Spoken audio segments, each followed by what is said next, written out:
full disclaimer. She's rough around the edges, but she means well. Hello, welcome to Key's Word to Life podcast, where we spread love, life, and wisdom. We gain different perspectives, and we just get overall knowledge. We don't judge on this channel, but we damn sure do observe. It is what it is, and we ain't gonna deny what it is. Alrighty. Today's episode is about one of my biggest pet peeves, double standards. And I'm not talking about woman and man roles. I'm talking about double standards, about child's play. I'm talking about excuses. People making excuses. People letting their gender make excuses for them. And I'm just not with it. And I want to bring it to light to see if anybody has the same perspective or, if I'm tripping. But I'm usually never tripping. So now, before we just jump right in, I do want to get down to like the real definition of double standards. The main definition when you look up double standards is going to talk about sex. It's going to talk about sex versus like male versus females when it comes to the sexual act, right? The definition states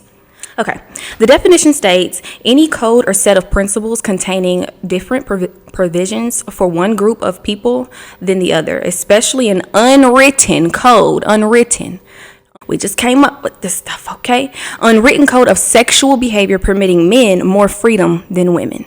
Now, that's something we all are acquainted with, right? When it comes to double standards, at the fact that men can go out there and have sex casually and frequently and not be judged like women would be. Women will be called whores and sluts and hoes if they want to go out there and just have sex casually or share their bodies with multiple people. I've got some points that I'd like to point out that are big when it comes to double standards. And I think the main three, when it's a revolving conversation always, is sex, cheating, and harassment, right?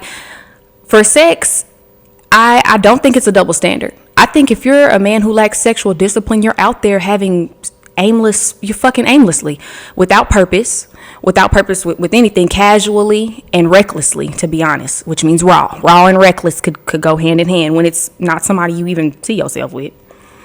And I think that it's all an emotion.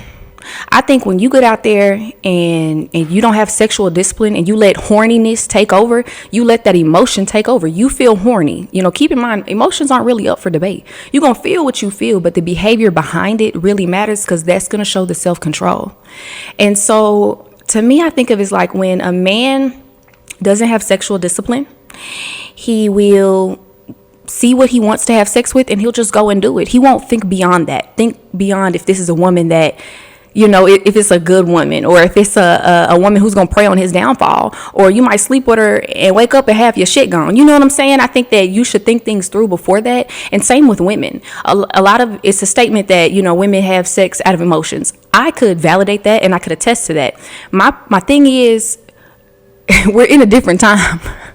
We're in a different time in today's world. It's not about the emotions for the guy. It's about the emotions that she doesn't deal with inside herself. It's about her probably needing validation, right? Men don't have sexual discipline sometimes, so therefore they just want to bust a nut. They bust their nut and it's pretty much over with, really. It ain't really much to it, is what it seems. It's easier for men to just do that. With women, it's becoming easier because it's more so about competition in the world than anything between men and women. But it's the same thing. It's an emotional thing. Both are emotional statements when it comes to sex. Sex is supposed to be about, positivity and healing and manifestation and making babies. And it is supposed to be sacred between two people. In today's time, it's not really like that no more. And that's okay. It's not. But you know what I mean. When it comes to cheating is the same. Sexual discipline, anybody's capable of cheating. Cheating is not a man thing, a woman thing. Anybody put into the position, whether you're in a good relationship or a bad relationship, you're capable of cheating. That's why you shouldn't put yourself in certain situations, man or woman, to even cheat on somebody who you say that you love. You should have discipline enough to know, if I go there, I might feel some type of way and then could act off my feelings if I don't have the discipline and self-control. So I just won't go there. It's not a double standard, really. Cheating is bad. I think that it's more so shamed upon women because it matters more to men because it hits men's egos more.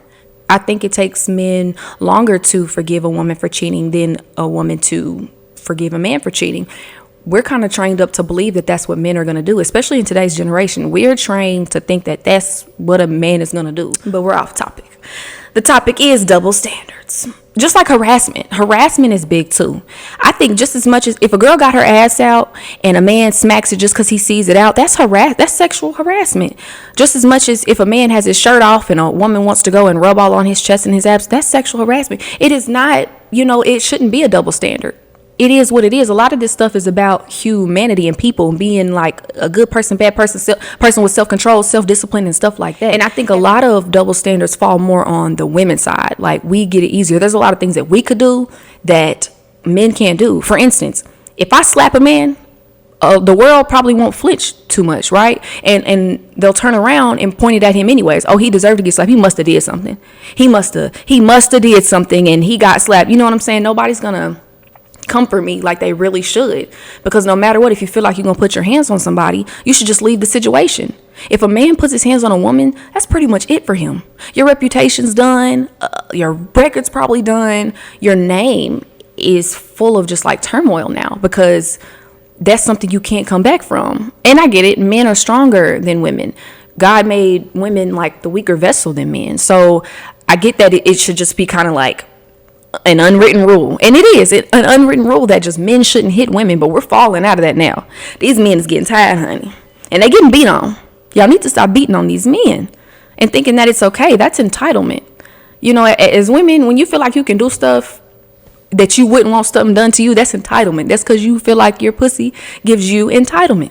You feel like it gives you entitlement. You feel like because that you get leeways to disrespect, or leeways to make somebody feel some type of way, or leeways to say certain things to people. And I think that, we need to fall out of that double standard and start treating people how we want to be treated all across the board. It's a difference between the roles and double standards. I know, like, a woman's role, man's role, right? Woman's role is going to be to helpful, to be loving, to be nurturing, to be balancing towards her man. And a man's is to lead and protect and provide holistically and emotionally and verbally and financially and all of those good things. And both parts on each side. All those aspects to be provided from both sides.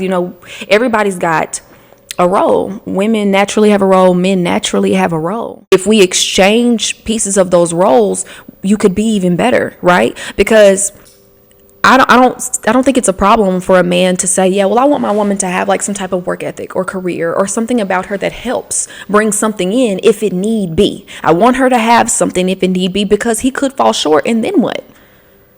He was taking care of the whole family. Now you can't do shit? Oh, no. That's just not okay. Vice versa. You mean to tell me, sir, you can't cook one meal? I'm sick in the bed, got the flu, got the COVID, got the monkey pox and all of that shit. I can't do nothing, and you can't cook a meal for the kids? You can't do your daughter's hair and put it in a ponytail? You can't be nurturing and calm yourself down. You know what I'm saying? I think we should exchange those type of skills, because it shouldn't be about double standards. It's okay to, I guess, just want your woman to cook and clean all the time. But a man should know how to cook his meals. And why would you want somebody to come into your life and do something for you that you can't do for yourself? I do believe that being equally yoked means that y'all have different weaknesses and different strengths, and y'all complement each other. But don't try to have somebody come into your life and do for you what you can't do for yourself. That's a disconnect. Now, they can bring something to you that you didn't know you couldn't do, or that you didn't know you didn't have. That's the beauty of that. But all these women walking around wanting a man, I'm just a girl and I just want a man to come and pay all my bills and buy me all these Birkins. Girl, shut the fuck up. No, do that shit yourself. Keep in mind, a man shouldn't be coming in to your life to compete with other men. He should be coming into your life to compete with you. He should be looking at how you treat yourself and be like, I want to top that. She do this for her. She do that for herself. I want to do that too, so she could, see that I'm the one that she needs and she don't have to be all alone. Vice versa, because women think that just because they can cook and clean and bend that ass over and let the coochie breathe, they think that tops. They think that that's wife. They think that that's wife, and it's not. If a man can cook and clean for himself and pay his own bills, then what you gonna do for him? In reality, what he really needs is balancing, because the feminine balances the masculine, and he needs balance. And if you can't do that for him because you're so imbalanced and you're so irregular yourself, you can't budget, You can't sit still anywhere. You don't have any structure yourself, or then he doesn't need you around. You'll disturb him. If as a man, if you don't have any sexual discipline, you don't know how to commit, you have no devotion, and you don't even know how to see women's value, then you're no good for her. You're no good for good women. You're no good for good man. It's not about double standards. It's about, really taking accountability and really showing respect. Because we're all just spiritual beings having a spiritual experience. We all have emotions. We all know what emotions feel like. We all know what that feels like. That's what keeps us united, at the fact that we know what pain feels like. It's just in different scenarios, of course. But, it's no different. I just think that we should all stop trying to be so entitled, because a man to be out there with no sexual discipline and no self-value of himself is no good for you, girl. A woman out there talking about casual sex liberates her. We're going to talk about female liberation. I'm going to give y'all some female liberation for y'all ass so y'all can really get into it. Because in reality, when you're out there as a woman having sex just casually, randomly, aimlessly, you're looking for validation. You need something to make you feel better. You need something to fill you up. So you need attention. Give attention to yourself. Learn how to love yourself enough where you like, I don't even care who touch me. I don't even want too many people touching me. Not people who don't value themselves. Nobody's perfect. And it just hit me. I just want to get on here and be the first to tell you, if nobody's ever told you, that, when you come with kids to a person that has no kids, you come with a lot. That falls under the category of a lot. And I don't want to be offensive to anybody, but that is so. And I thought to it myself, because there's this guy, he approached me and he was trying to pursue me, and he has kids. He has multiple kids, and he has baby moms. And I was reluctant.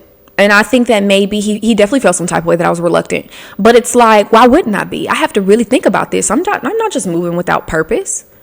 If I come into your life, me knowing the woman I am, naturally feminine, divinely feminine as I am, I'm going to want to be active in your kid's life. I'm going to want to be any child in my proximity. I want to be active in their life. I want to teach them, and I want to nurture them, and I want to love them, and I want to let them know what it is, and I want to be there for them. And I think that now I have to think about shit like that. I got to think about the attachment I'll create with your kids that might need to turn into detachment because we might not work out. I got to think about your other baby mothers and how they might not like me, or how there might be drama, because your kids are going to like me. Your kids are going to love me and talk about how Miss Key, Auntie Key, whatever they would call me, Mama Key, whatever, does so well by them. And maybe that, if she's wounded herself and still running in her, wounded, insecure little girl, she's not going to fuck with me. Vice versa. Like, I see why men are reluctant to mess with women with kids. Now, let me rephrase. Because women will mess with women with kids, but they won't have any intentions on really being there for the kids. They're not thinking that they're dating the kids. See, me, my mind, you come with kids, now I got to think about dating your kids. Why wouldn't I? Same thing. If a man, as a woman, if you got lots of kids and you got lots of baby daddies, men are going to be reluctant to mess with you. You're coming with a lot. If you're a man and you've got lots of kids and lots of baby mamas, you're coming with a lot. It's not a double standard. It's all a lot. And you need to accept that. It's not to say that you can't be loved or you won't be loved or nobody will value you or cherish you and accept you and your kids. Somebody will. I believe that. If you just stay focused on yourself and your kids, and really, who else do you need to love you when you got all them damn kids? What more do you need? If you've got all them kids, if you've got a football team, what do you need? What more do you need if you got, you know what I'm saying? But I digress. Like I said, it's not to say that somebody won't come and love and cherish you and value you and take care of you in your life. For sure. They will. I'm just saying, don't be so butthurt when somebody don't want to fuck with you because you got hella kids and hella other adults in your life that will be in your life forever. It takes a village to raise a child. But at the end of the day, if them not my kids, I got a choice to just, if this ain't working for me, that's my thing. That's exactly my thing. Like, if I figure out you and I aren't working, but I love your kids, guess what? Now I'm here because I love your kids. And I want to be here for your kids, and your kids love me. And we've made memories.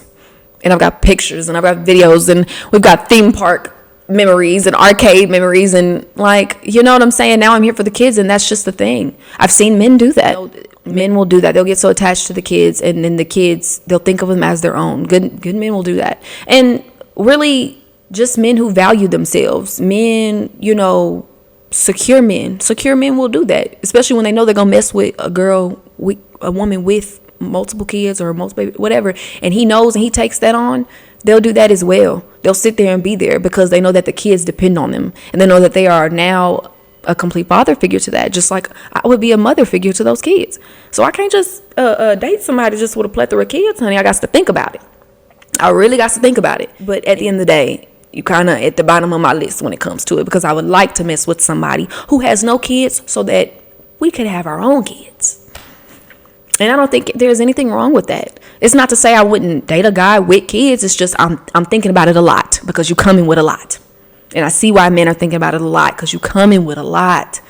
Kids ain't no hoe, and they ain't inexpensive either. And odds are when you're stepping into a woman's life who has kids, she's going to want you to take care of them kids too. So now you kind of got to, like, you know what I'm saying? That's a double standard that I think should just be canceled. A lot of double standards I think should be canceled. A lot of things are just excuses. It shouldn't be a double standard on how tolerant men are for us and how intolerant we are for them. Ever since I was little, men and women have been telling me, especially men too, have been telling me that men are slow. They're slower than women. They mature slower than women. So why are we so intolerant with them? You know what I'm saying? Men tolerate a lot from women. They do. A lot of disrespect, verbally a lot of times, and sometimes physically. You know, and I just think that if we respect ourselves more and we respect the other party more, and we all just come together in unity, this could be great.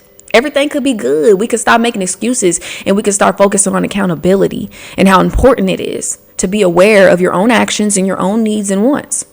Everybody should do that. Everybody should just trade skills and make each other better, because all that transactional 50-50 shit is bullshit. I don't got 50 all the time, maybe. I don't know. Maybe I got 60, maybe I got 40, 70-30, whatever. Fuck a number. You know, come as your best self, show up as your best self for a person that you say that you love. How about that? This has been great. This is the end of the episode. I hope that you enjoyed it. I hope I was able to, you know, spread the love, the light, the wisdom. Thank you for tuning in, and please stay beautiful. Bye.